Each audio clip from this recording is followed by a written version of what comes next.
Harmony textbooks say that there are only 4 ways to correctly use a chord in second inversion. But while listening to a track from the Hook score by John Williams, I noticed he uses one in a way that completely breaks these rules. In this video, I'll share with you what he does and why I think it works so wonderfully.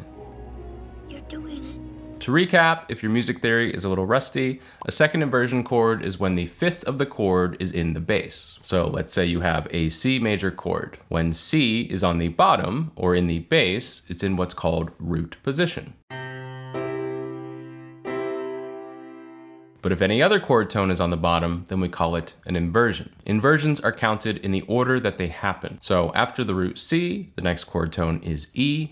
Put E on the bottom, and our chord is in the first inversion, or just first inversion. The next chord tone is G. Put G on the bottom, and the chord is now in second inversion. In traditional or classical harmony, they call it a 6/4 chord. That's because in second inversion, the bass forms the intervals of a sixth and a fourth with the notes above it. Sixth and fourth, 6/4. Inversions are only about what note is on the bottom. You can have the other chord tones in whatever order you want on top. You can even double that bass note if you want to. The only part that matters for calling it an inversion is what note is in the bass. So like I said, there are usually 4 ways that textbooks say you are allowed to use these chords. They are over a tonic pedal, as a passing chord, arpeggiation, and as a cadential 6/4. So let's look at each of these one at a time. A tonic pedal is when you keep the tonic in the bass without moving, even if other chords change on top of it. The tonic is the home pitch, like C in the key of C major. So for example, if you put the 4 chord in second inversion in the key of C major F, you get F over C. We can go to C, to F over C, to C, back and forth. We have a tonic pedal with a mix of root position and second inversion chords.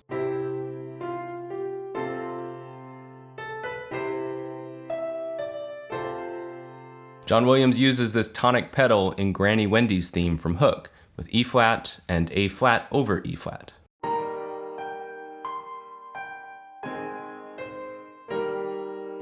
Tonic pedals are very stable, so you'll tend to find them at beginnings or endings, but less often in the middle of a theme. As an ending, it would be what's called a plagal cadence, or amen cadence, because of how often it ends church hymns.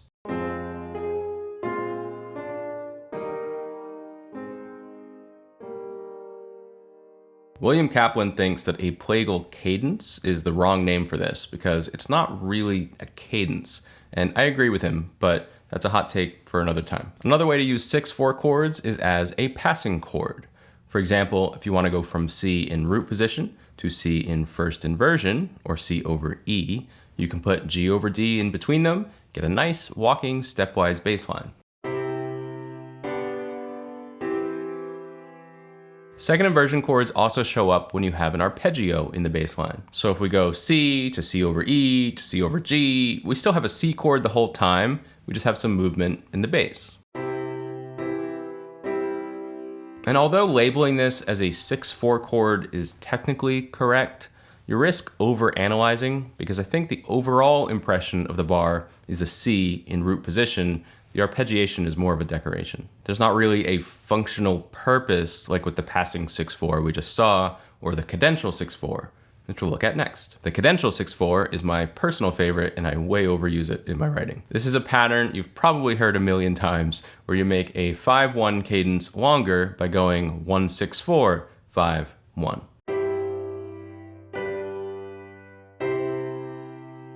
You get this nice suspended feeling and add extra emphasis to the 5 chord. This helps build up the tension, make the final resolution to 1 in root position all that much more satisfying. John Williams uses this as the final cadence at the end of that hook cue.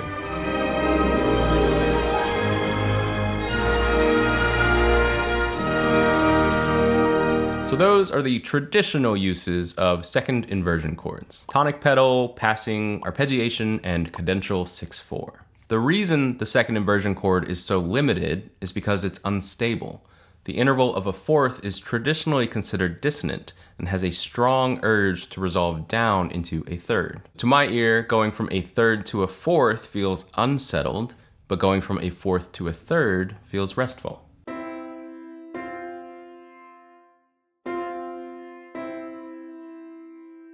Most of the time, when I hear a chord in second inversion, I get the feeling that it's a cadential 6/4 and that a 5 chord with the same bass note is coming next. If the 6/4 chord doesn't resolve in one of these expected ways, it can feel a bit out of place and like we were picked up but never really put back down. But that's actually exactly the quality John Williams takes advantage of when he uses a second inversion chord in a different way. So the part I want to look at is a modulation near the very end of Hook. All of the emotional reunions have been resolved, the last line has been spoken, and we've reached the final key at the end of the movie. But it's the way that John Williams modulates that caught my attention. Let's listen.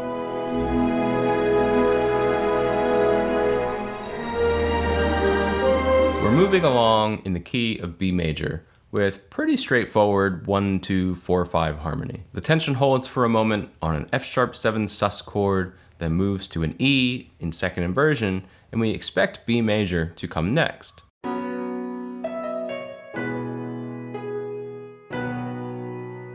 But instead of landing on the expected B, we get launched into E flat major.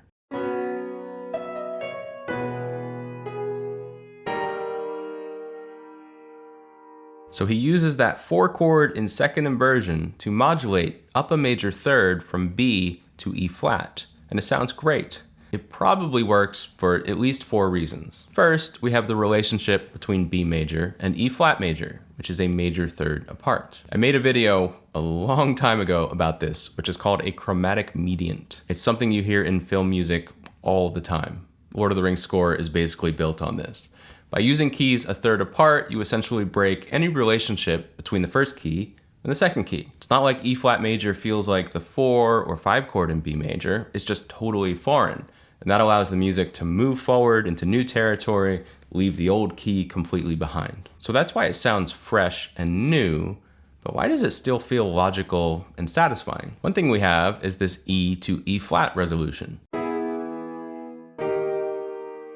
Without getting too off topic, I'll cover this in a future video someday, and just real quick for the real theory nerds among you, you can substitute a 5 chord for the chord a tritone away, and it functions in the same way. So flat 2 to 1 has a similar feeling or resolution as 5 to 1.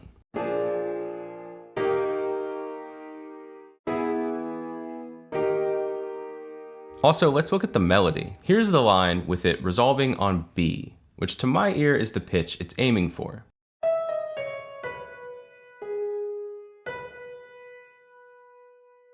Also notice how there is this exaggerated ritardando, which makes us feel extra squeezed and really long for the resolution. But instead of the B in the melody, we end up on B flat.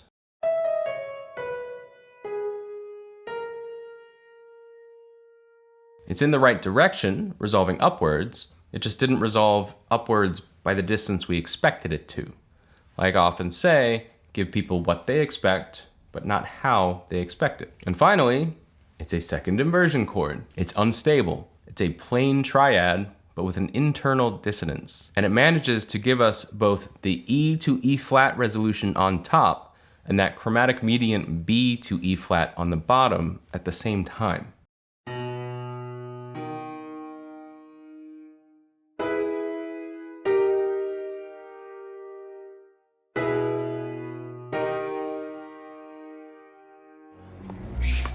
Just listen.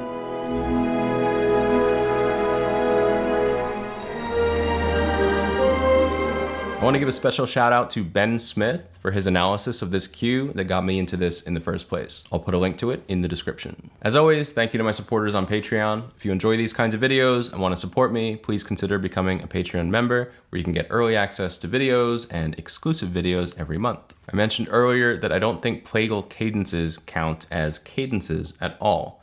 So if you want to understand what does make a cadence and why they are so incredibly important for musical form, then you really have to check out this video here. Thanks for watching. I'll see you in the next one.